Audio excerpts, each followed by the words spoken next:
The alien jungle was never quiet, not even at night. Strange insect calls echoed from the glowing trees.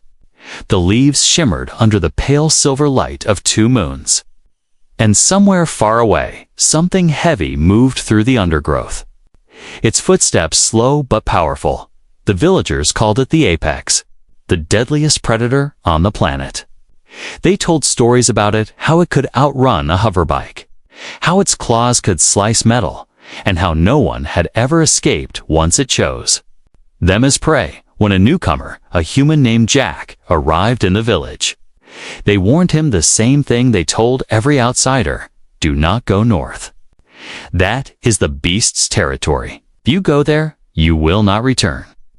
Jack only smiled and nodded, but his eyes held something different, not fear, but curiosity. Kira, a young alien woman with deep violet skin and sharp golden eyes, noticed it. She was the one who brought him water on his first day. And she was also the one who saw him staring toward the jungle as if it was calling him. Humans don't understand this place, she told him the next evening. The apex doesn't forgive mistakes. Jack shrugged. Every creature has its nature, but maybe it also has its reasons. Kira frowned, thinking he was either brave or foolish, probably both. That night, the village gathered near the fire to share news. Hunters returned with fresh game, but also grim faces. One of them reported that the apex had killed 2 more livestock and left their remains in the clearing. The way he said it, like it was a warning, made the others fall silent. Jack listened without a word, his mind turning. He had seen dangerous animals back on Earth, some feared by everyone, yet still they could be understood later when everyone returned to their homes. Jack stood at the edge of the jungle. The air smelled damp and heavy with strange flowers. The moonlight barely touched the forest floor, and the shadows between the glowing trunks seemed alive. A low rumble rolled out from the darkness, not like a growl, but like the warning of a storm far away. Most people would have run back to the safety of the village. Jack didn't. He stepped forward, one careful step at a time. Branches shifted, and 2 massive, glowing amber eyes appeared in the blackness ahead. They were locked on him, unblinking. Jack's pulse hammered in his ears. Every instinct told him to back away, but he didn't raise his weapon. Instead, he slowly reached into the pack slung over his shoulder. His fingers found the dried alien meat he'd bought earlier from a trader. He pulled out a piece and held it in the open, his hand steady even as the undergrowth trembled with the beast's slow approach. Kira, who had followed him out of fear he might do something reckless, froze behind a tree. She saw the huge shadow move forward, the light from the bioluminescent plants catching on sleek black fur and the glint of curved fangs. The apex was enormous, its shoulders nearly level with Jack's chest, its tail like a thick whip, muscles rippling with every step. It stopped just a few meters away. Its breath was hot in the cool night air, smelling of raw meat and something wild. Jack didn't flinch. Hungry, he said softly. The predator's ears flicked, and for a long, tense moment, nothing happened. Then it stepped forward, closed its jaws around the meat, and pulled it from his hand. The beast didn't bite him, didn't lunge, didn't roar. It simply chewed, watching him with those intense golden eyes. Then, with a slow, deliberate turn, it slipped back into the shadows and disappeared. Kira's hands were shaking as she stepped out from her hiding place. "You're insane," she whispered. "It should have killed you." Jack only smiled faintly. Maybe it didn't want to. Far away in the dark, a deep growl rumbled again, not a threat this time, but something else, something almost curious. And for the first time in many years, the apex had spared a life. The morning after his strange meeting with the apex, Jack woke to the sound of voices outside his small hut. The villagers were gathered, speaking in hushed but urgent tones. Kira stood among them, arms folded, her golden eyes fixed on him as he stepped out. "You're still alive?" she said flatly, as if it was the most unexpected thing in the world. Jack gave a small smile. Looks like it, one of the hunters. A tall alien male with scarred skin stepped forward. We saw your tracks. Human, you went north, into the jungle. Did you see it? Jack hesitated, glancing at Kira, then back at the hunter. Yes, I saw it, he said, and it saw me. A ripple of shock went through the group. The hunter's expression darkened. Then you are lying. If you saw the apex and lived, you are lying. I'm not lying, Jack replied calmly. It didn't attack me. I gave it food. The laughter that followed was sharp and bitter. You fed it. One woman sneered. Do you think that beast cares about food from your hand? It kills for sport, not hunger. Jack didn't argue further. There was no point. He knew they wouldn't believe him, not yet. Later, Kira found him sitting by the water's edge, repairing one of his tools. Why did you do it? She asked. Her voice quieter now. Why risk your life? Jack looked at the ripples in the water, because fear can blind you. Sometimes, you have to see for yourself what's real.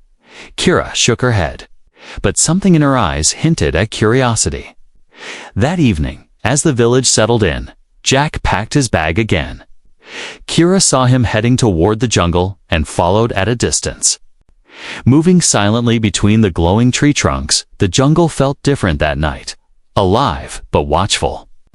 Jack reached the same clearing where he had met the beast before. He crouched, placed another strip of dried meat on the ground, and waited. At first, there was only the sound of insects and the distant call of strange birds. Then the heavy, deliberate footfalls began from the darkness. The apex emerged, even more visible now in the moonlight.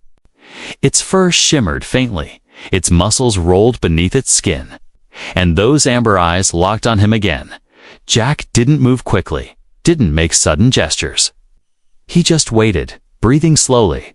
The predator approached the meat, sniffed it, then took it in its jaws, but this time it didn't retreat immediately. Instead, it circled him, each step slow and measured. Kira, hidden behind a thick trunk, pressed a hand over her mouth to stop herself from gasping. The beast stopped behind Jack, close enough that its breath brushed the back of his neck. Jack could feel the heat radiating from its massive body. He turned, his head slightly, meeting its gaze without fear. You're not just a killer, are you? He murmured. The apex tilted its head as if trying to understand his words. Its ears twitched, and a deep, low sound rumbled from its chest. I'd growl, but something softer. Jack slowly extended his hand, palm open. The predator leaned forward, sniffed, then brushed its nose against his fingers before pulling back. It was only for a second, but it was enough. Kira's heart pounded. She had grown up hearing only one truth. The apex cannot be tamed, cannot be reasoned with. And yet, here was a human, touching it and still breathing. The moment broke when a distant howl echoed through the jungle. The apex's head snapped toward the sound, muscles tensing. Then, with a flick of its tail, it melted back into the shadows and was gone. Jack stood alone in the clearing, feeling the night close in again. Kira stepped out from hiding, her expression a mix of disbelief and anger. Do you have a death wish? She demanded. It could have killed you in an instant, but it didn't. Jack said simply. That's twice now. Kira stared at him, trying to find an answer, but none came. As they walked back to the village, she kept glancing at him, as if trying to solve a puzzle she didn't understand. And somewhere deep in the jungle, the apex moved silently, its mind perhaps turning over the strange creature who had stood before it without fear. The first contact had been made, and neither predator nor man would forget it. The next few days in the village passed with an uneasy rhythm. Hunters came and went, bringing in small game, repairing weapons, and sharing rumors about the apex. Some claimed it had moved deeper into the jungle. Others said it was circling closer. than ever, Jack stayed quiet. But every evening, just after the second moon rose, he would disappear into the northern forest. Kira noticed, of course. She tried to tell herself she wasn't curious, that she was only making sure he didn't get himself killed. But the truth was, she needed to understand how he was still alive. On the fourth night, she followed him again, keeping far enough back that he wouldn't hear her footsteps.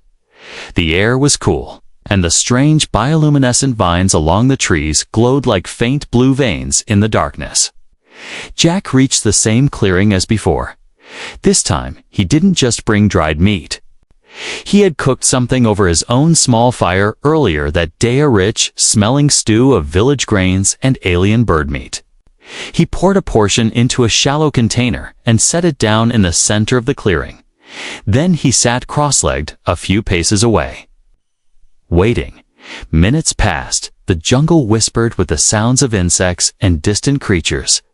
Then, a heavy, deliberate sound announced the apex. It stepped into the moonlight. Head low, amber eyes locked on Jack. Kira's throat tightened, even from her hiding place. She could feel the power in its movements. Jack didn't move. "It's better than the dry stuff," he said quietly, his voice steady. "Try it." The apex came closer, sniffing the air, its nostrils flared. Catching the scent of the warm food, for a tense moment, it stood still. Then, in one smooth motion, it dipped its head and began to eat. Jack watched it closely, noting the way it kept glancing at him between bites. This wasn't mindless feeding, it was measuring him, judging him. When the container was empty, the beast didn't immediately leave. Instead, it stepped closer until it was just a meter away. Its breath came in slow, heavy bursts. Jack raised his hand again. This time, the apex didn't hesitate. Let him rest his palm against its thick fur.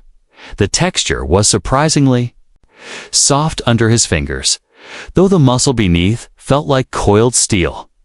Kira's jaw tightened in disbelief. She had seen hunters try to spear this creature from a distance and fail. Yet here it was, allowing a human to touch it like a companion. The apex gave a low, chuffing sound, almost like a giant cat, then stepped back. Its tail swished lazily as it turned away, disappearing into the forest. Jack exhaled slowly. "We're getting somewhere," he murmured to himself. The next morning, rumors spread in the village. A farmer claimed to have seen the apex near his field at dawn. But instead of attacking, it had simply walked past, ignoring his livestock. Some scoffed at the idea. Others looked uneasy. That afternoon, Kira approached Jack while he was repairing his boots. "I saw it," she admitted. "I saw you feed it. I saw it. Let you touch it." Jack looked up, and I don't understand," she said honestly. "Why isn't it killing you?" Jack gave a half smile. "Maybe because I'm not trying to kill it." Kira shook her head. "No one's ever done this before, Jack. If the hunters find out, they'll try to kill it again." He finished for her, his tone hard. "That's why they can't find out." That evening, Jack went to the clearing again. But this time, the apex was already there, waiting in the shadows. It stepped forward, carrying something in its jaws. Large, freshly killed alien boar. It dropped the carcass in front of him and sat back, watching. Jack frowned. "Is this for me?" The apex huffed, almost impatiently. Jack knelt, examining the kill. It was clean. One fatal bite to the neck. No sign of needless tearing. Kira, who had followed again, nearly stumbled from shock. "It's bringing you gifts," she whispered under her breath. Jack glanced toward the trees where he knew she was hiding, then looked back at the predator. "Thank you," he said simply. He dragged the carcass closer to his camp and cut a portion of the meat, setting it aside. Then, in a slow, deliberate gesture, he pushed the rest back toward the apex. It ate without hesitation, but stayed close. Its eyes followed every movement Jack made. The two of them remained in that silent understanding until the forest began to grow darker.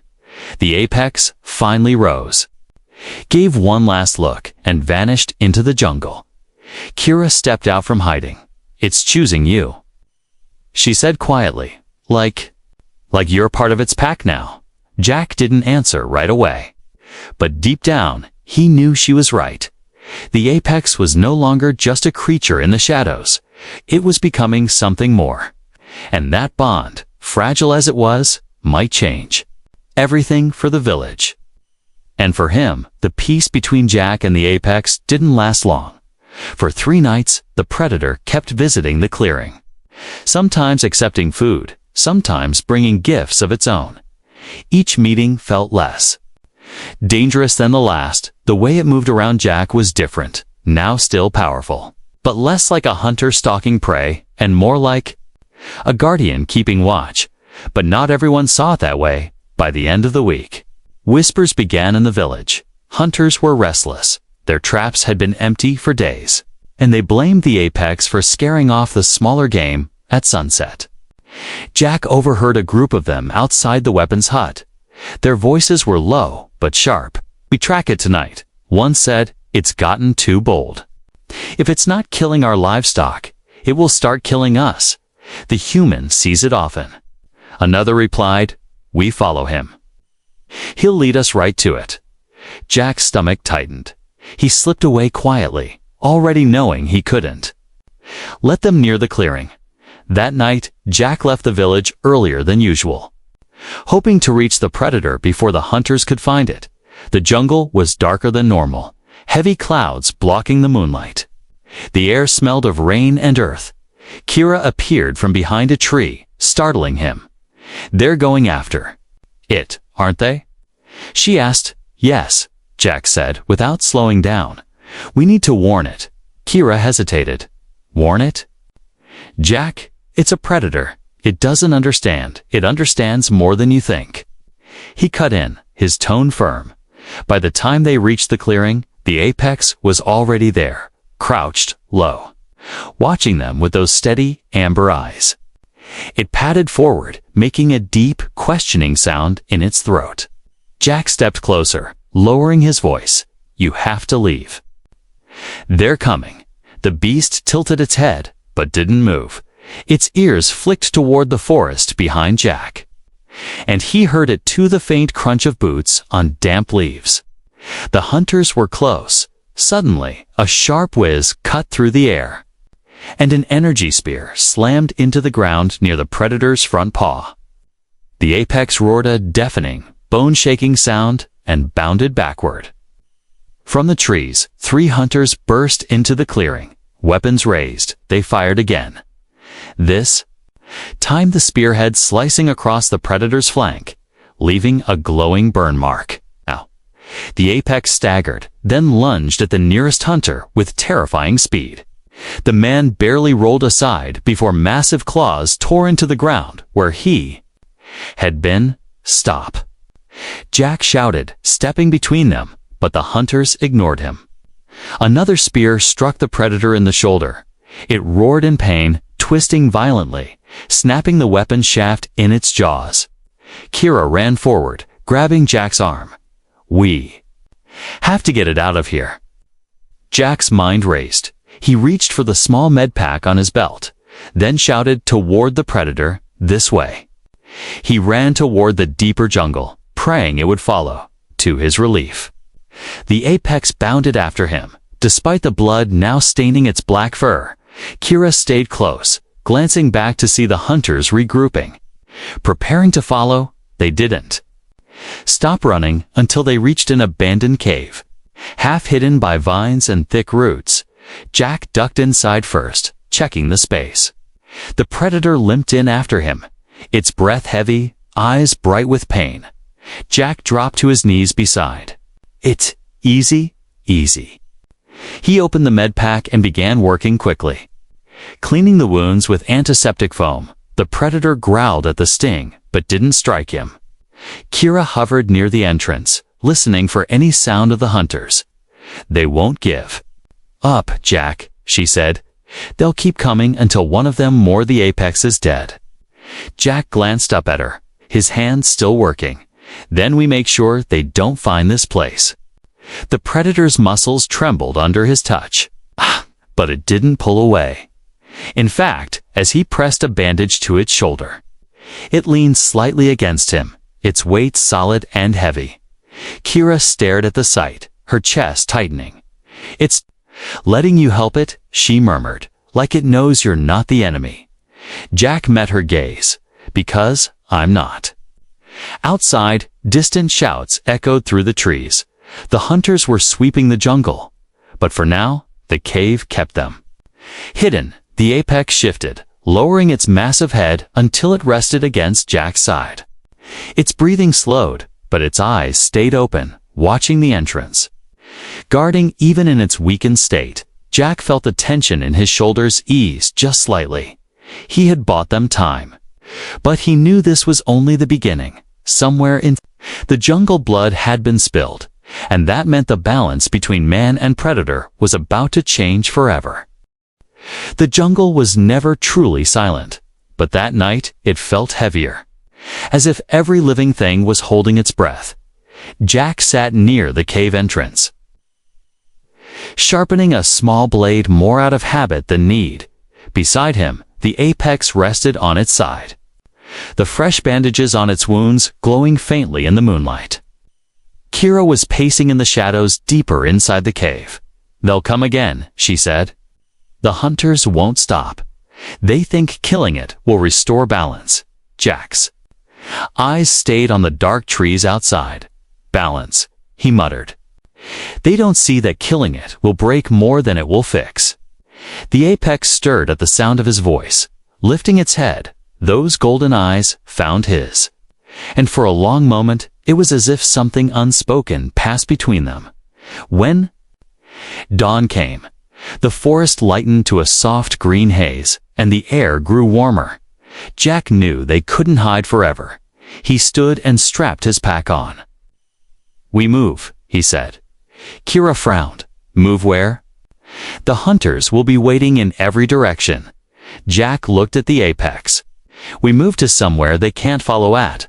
Least not easily." The predator rose to its feet.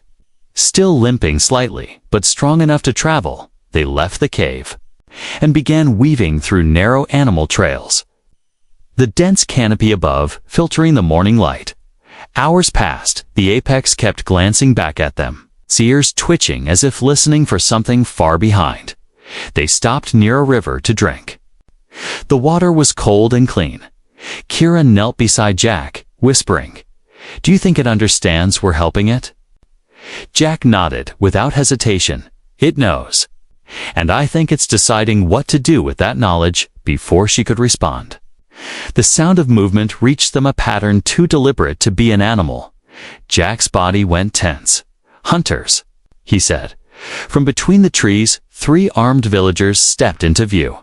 Weapons raised, their leader's face twisted into a grim smile. "End of the road, human," he said.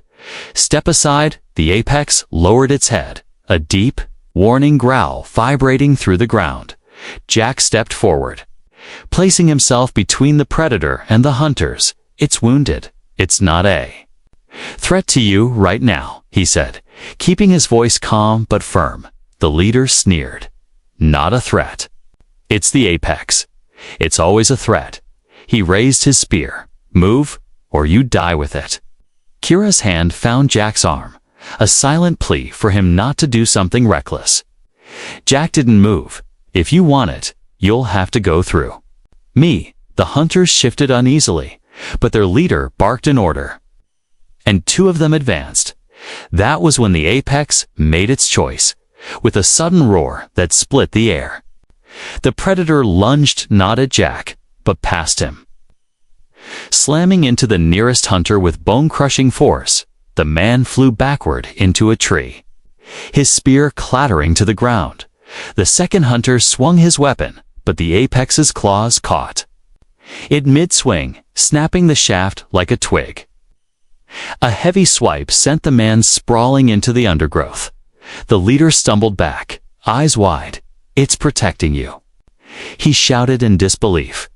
Jack stood frozen for half a heartbeat, then moved to back the predator up, grabbing a fallen spear and spinning it toward the leader.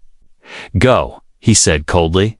"Tell the others if they come for it again, they'll answer to me." The leader's gaze flicked between Jack and the apex, and whatever he saw there made him take a cautious step back. Then he turned and disappeared into the trees. Dragging one of his injured men with him, the jungle went quiet again, except for the heavy sound of the apex's breathing. It padded back toward Jack, lowering its massive head until it brushed against his shoulder. Kira stared, still catching her breath.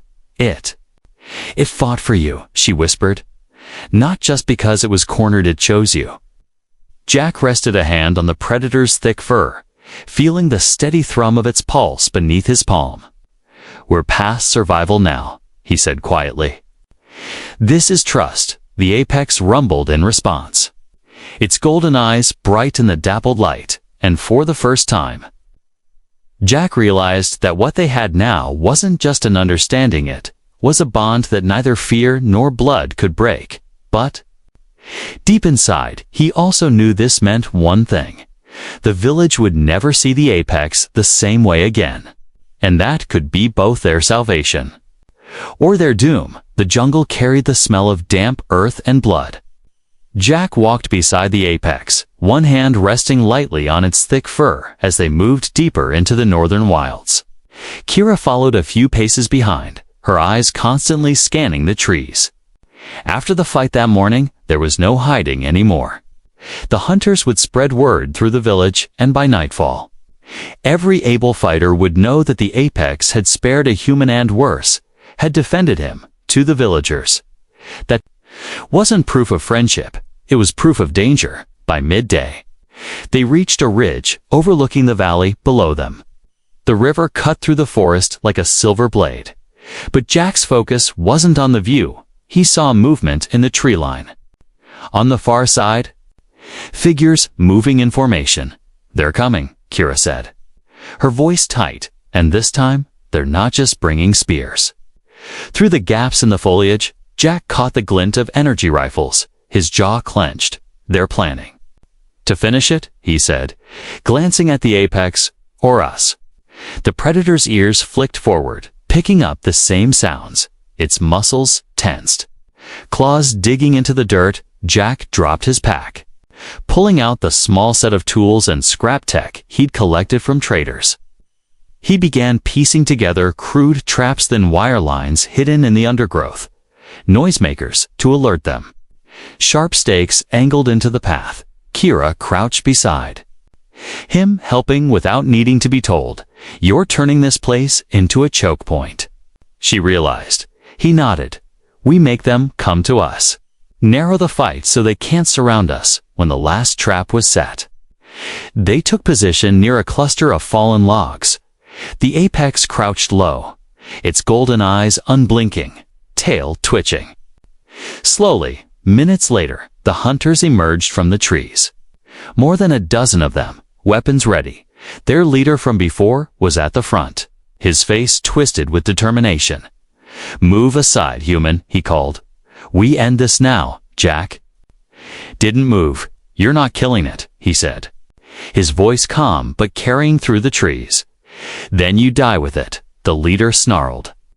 Signaling his men forward, the first two hunters tripped the wire traps, crashing to the ground as alarms rang out. Before they could recover, the apex exploded from cover with a roar that made the air shake.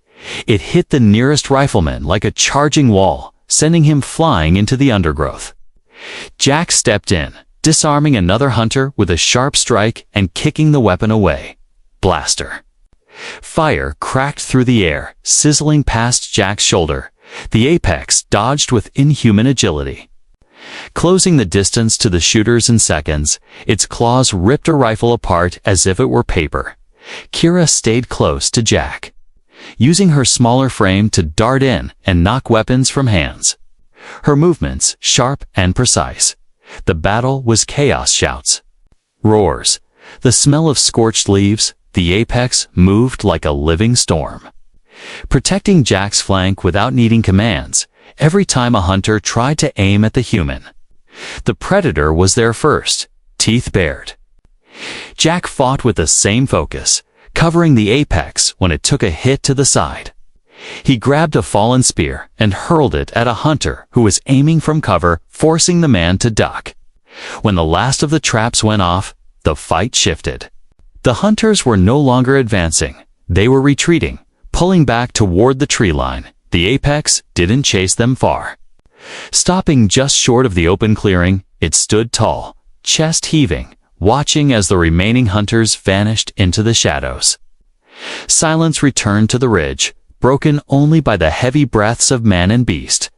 Jack stepped toward the apex. Placing a hand against its side, "You're bleeding," he said, quietly. Noticing a shallow burn across its ribs, the predator huffed, as if dismissing the injury, and lowered its massive head until it rested against his shoulder. The contact was deliberate, solid, and unspoken acknowledgement of their bond. Kira walked up, eyes wide. "You fought together. Like you've been doing it for years," she said. "I've never seen anything like it." Jack looked at her, then back at the apex. "Neither have I," he admitted. "And I don't think anyone else ever will." The sun was beginning to sink, painting the treetops in gold and crimson. Jack knew this wasn't the end. The hunters might have been driven off for now, but they would return. And next time they'd bring more. But standing there, with the apex beside him and Kira watching quietly, he also knew something else. Whatever came next, they wouldn't be facing it alone. The battle had changed everything. They weren't just surviving together anymore. They were protecting each other. And in the wild heart of the jungle, that kind of loyalty was stronger than fear, stronger than blood. And maybe, just maybe, strong enough to change the fate of them all. The village had never seen anything like it. When Jack, Kira, Ate, and the apex emerged from the jungle the next morning, the air was thick with tension. Every eye turned toward them, some filled with fear, some with disbelief, and a few with something harder to read. The apex walked at Jack's side, unchained, unafraid. Its golden eyes swept over the crowd. But it didn't bare its teeth or growl. It moved with the calm confidence of a creature that knew it was no longer prey and had no need to prove itself predator. Whispers rippled through the villagers. "It's walking with him," someone muttered. Like it's his companion." The hunters stood near the central fire, their leader glaring at Jack. "You bring that thing here," he snapped. "After all it's done." Jack stepped forward, his voice steady. "It hasn't attacked your people since I met it. It's killed no one since we began feeding each other's trust." Trust.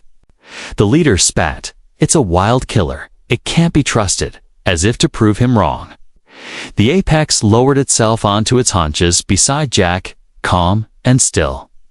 The tension in the air shifted. What had been fear began to turn into confusion. Kira stepped up beside Jack. "You all saw it," she said. "The apex had the chance to kill us, over and over, and it didn't. In fact, it fought against the hunters to protect him." The leader's face tightened, but he didn't speak. A sudden shout came from the edge of the village. A young boy sprinted in, gasping for breath. "Razor wolves!" he cried. "They've come down from the ridge heading for the livestock pens." Panic broke out instantly. Villagers grabbed weapons and ran toward the pens. Jack turned toward the apex. The predator was already standing, muscles rippling, ears forward. Without hesitation, Jack ran toward the ridge, the apex pacing him stride for stride. Kira followed close behind. When they reached the pens, chaos had erupted. 3 massive razor wolves, each as tall as a man, were circling the panicked herd. Their metallic claws tore deep gashes into the ground, and their glowing red eyes locked onto the nearest villagers. One lunged, snapping its jaws shut inches from a young herder before the apex crashed into It like a thunderbolt, the force of the impact sent the wolf rolling, and the predator was on it instantly, teeth sinking into its neck. The second wolf turned toward Jack, who raised his spear, but the apex's tail lashed out, knocking the wolf aside before it could reach him. The third wolf tried to escape toward the forest, but Kira and two villagers cut it off. Driving it back toward the pens, the apex roared, a deep, commanding sound that froze the wolves for just a second, enough for the villagers to strike. Within minutes, the razor wolves were driven back into the wild, two of them limping, one lying still in the dirt. The villagers stood in stunned silence, breathing hard, staring at the apex. Its chest rose and fell heavily. Its black fur streaked with dust and blood, but it didn't turn on them, didn't chase anyone. Instead, it walked back to Jack, pressing its massive head into his side with a low, rumbling sound. Kira's voice was quiet but carried through the crowd. You all saw it. It didn't protect just Jack, it protected all of us. The change in the villagers' faces was slow but undeniable. Some lowered their weapons. Others exchanged glances. The fear hadn't vanished, but something else was there, no respect. Maybe even gratitude. The village elder, a weathered alien with deep-set eyes, stepped forward. Perhaps, he said slowly, our stories were wrong. Perhaps the apex is not only death, but also life, when given reason to be. Jack met his gaze. It only needed one thing, someone to see it as more than a monster. That night, for the first time in living memory, the apex remained inside. The village boundary, it lay near the central fire, while children peeked from behind their parents. Whispering in awe, Kira sat beside Jack, watching the firelight dance in the predator's eyes. You've changed everything, you know, she said. Jack gave a faint smile. Maybe. Or maybe it changed me. The apex shifted, stretching out beside them. Its tail curled loosely toward the fire, and a deep, steady purr filled the night. Above them, the twin moons rose high, casting silver light over a scene no one would have believed a week ago. Man and beast, side by side, not as enemies, but as guardians. And somewhere in the quiet spaces between heartbeats, the jungle itself seemed to accept the new truth. Sometimes, the fiercest protector is the one you feared the most.